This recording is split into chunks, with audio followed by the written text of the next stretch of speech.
The latest. Thank you for your love and support. I appreciate it all. A group of local activists walks into a hair salon and beauty supply shop in South Africa. The shop is run by a Nigerian businessman. The activists have a simple demand. They want the man to lock his doors, pack his bags, and leave the country immediately. They tell him that no foreigner should run a business here. This happens every day in communities across the region. But this time, the story did not follow the usual script. Usually, these confrontations end in two ways. Either the shop owner gets scared and begs for peace, or anger takes over and a fight breaks out. But this Nigerian businessman did something completely different. He didn't get angry. He did not talk about Pan-African brotherhood. Instead, he forced the crowd to look at the cold reality of the local economy. He looked at the activists and told them a simple truth. He said that before he took over the shop, it was run by a Chinese businessman. When the Chinese owner was here, the shop only employed 1 or 2 people. But under his management, the shop grew. Today, it employs over 20 local South African workers. Some accounts even say that the number is closer to 30. With one calm statement, the businessman changed the entire power dynamic. He looked at the mob and asked a question that nobody was ready to answer. Am I lying? I have the workers right here. If I close this shop today, what happens to your own brothers and sisters? This question hung in the air, and it exposed a massive gap in the anti-migrant movement. It shows that it is very easy to tell someone to leave. It is very easy to point a finger and blame a foreigner for the lack of opportunities. But what happens the next morning? What happens when the doors are locked, the lights are off, and the 20 local families no longer have a way to buy food? What I was trying to say, some of you are from here in Jerusalem. You know when the Chinese was running this shop, it was when the Chinese was running this shop, the Chinese have 1 worker or 2 workers. But since I started running this shop, I created an opportunity for about 20 something South Africans who are working here in country. You understand? I created the opportunity for about 30 something to 20 something South Africans who are working here recently. Am I lying? Am I lying what I'm saying? Am I lying? Am I lying? No, I have to. Let's keep it short. Yes. We don't want any foreigner to run any business here, including you. So today you're closing. We've been telling you. Today we're closing. Okay, I have about 20 South Africans working inside here. What about them? No. You are running the place. South African must run the place, not you. Not you. But I have the document. I have the right document. We don't care. I'm not running a saloon. I'm not running a saloon. I'm giving the South Africans the saloon. I'm running the trade shop. The saloon is being run by South Africans, not me. Listen. I'm running the trade shop. At the back of the shop, I created a saloon for the South Africans. Did I do anything wrong? You must call your boss or speak to your boss. So they've stated that you need to leave the country by the 30th of June. What's next upon that? When are you leaving? I'm a law-abiding citizen. I have all the necessary documents. I've run my business, pay tax for 13 years now. So I have the legal documents. I'm looking for the director for the government. If the government insists that I should close my shop and go, it's coming from the government direction. I will close and go. So you are ignoring this organization? I am not ignoring the organization, but at the end of the day, the organization stated that they are chasing illegal immigrants. I'm not illegal. I've run a business. I've run this company for more than 13 years. Paying tax, paying taxes, employing workers, training workers by myself. How am I doing something illegal at that perspective? Is that illegal? Not at all. So that's what I have my confidence. I'm ready to go. What I'm telling them, I'm ready to go close. Even today, what I'm begging you guys is, get me a South African who is capable to manage this shop. I have 30-something workers here, South Africans, who, if you close this shop, they will be displaced. I want to make sure that while I'm going, they're in good hands. You give me money for my socks and everything, I will leave the shop for you. I'm even tired of all this harassment there and there. Everyone is tired. So I'm not arguing to go.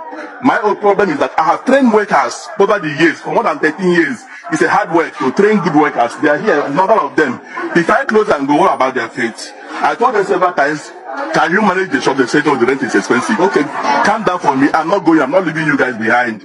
As long as I get somebody who is capable to manage this shop as South African, I will go. I'm ready to go. In short. So what I'm saying is that you as a respected get me somebody who is capable. No. To manage the shop. Let me explain something to you. All right, bro. Okay. What we saying, we don't want any foreigner to run any business. So if you close now, it's none of your business whether the shop is opening or not. It's none of your business. What about those South Africans who are working here? Who have the right? It's not your concern. It's not when you see. No. It's not his concern. Who is he?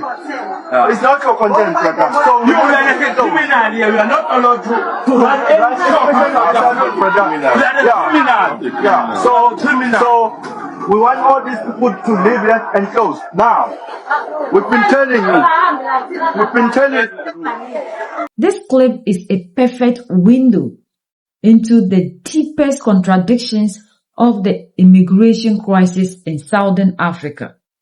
To truly understand what is happening here, we have to look past the noise and then the shouting. We have to dive deep into the real issues, the hidden rules of local employment, the truth about who takes the financial risk, the difference between state law and straight justice, and the terrifying reality of a changing global economy, where jobs are disappearing for everyone. To understand why this confrontation matters, you have to look at how small businesses actually work in urban communities. Micro, small and medium enterprises are the lifeblood of the informal and semi-formal economy. They do not look like massive corporate offices, but they keep millions of people alive. The Nigerian businessman in the video runs a hair and beauty supply shop. In many African urban centers, the beauty and grooming industry is a massive economic driver.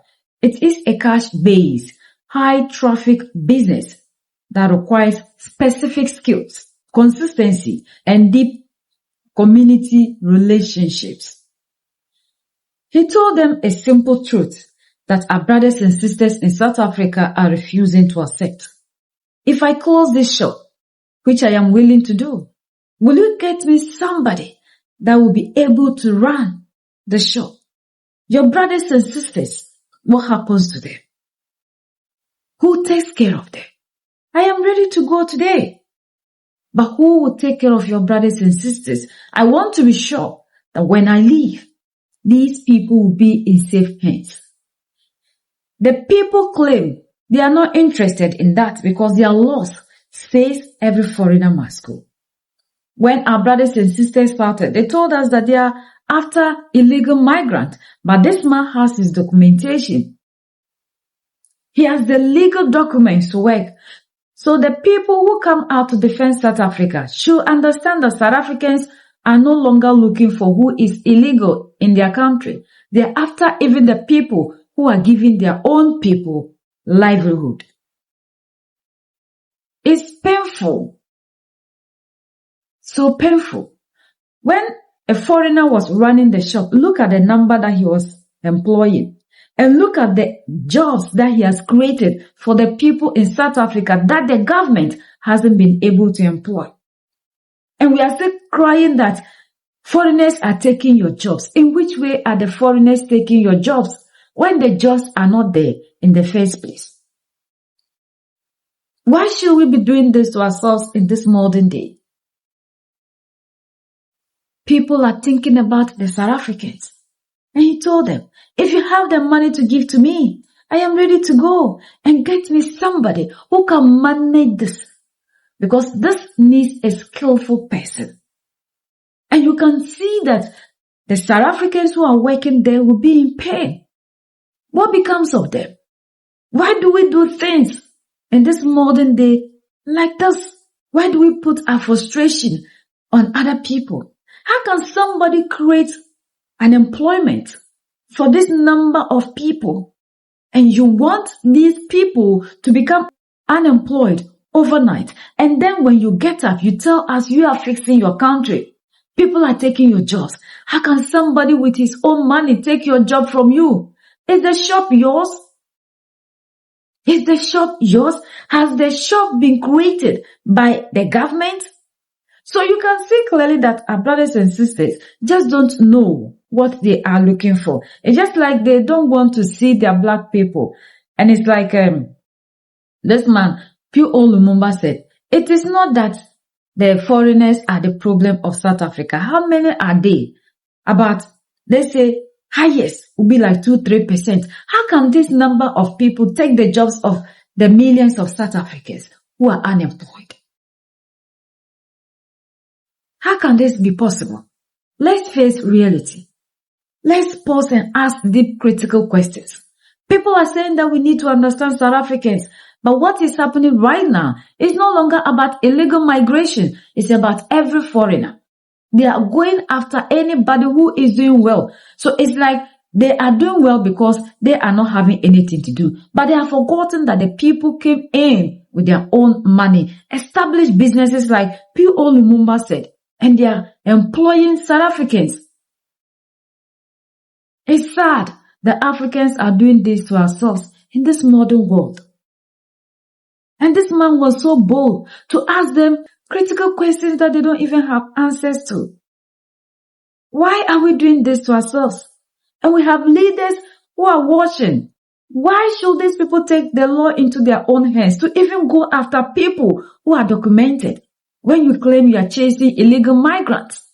Even if he's illegal and he has been able to give employment to these people, this number of people, why not give him the license to work or the documents to continue to operate? We are the only ones that can set ourselves free. United we stand, divided before. And united we keep standing forever and ever. So that's the latest around the world, in Africa, Southern Africa, and in South Africa.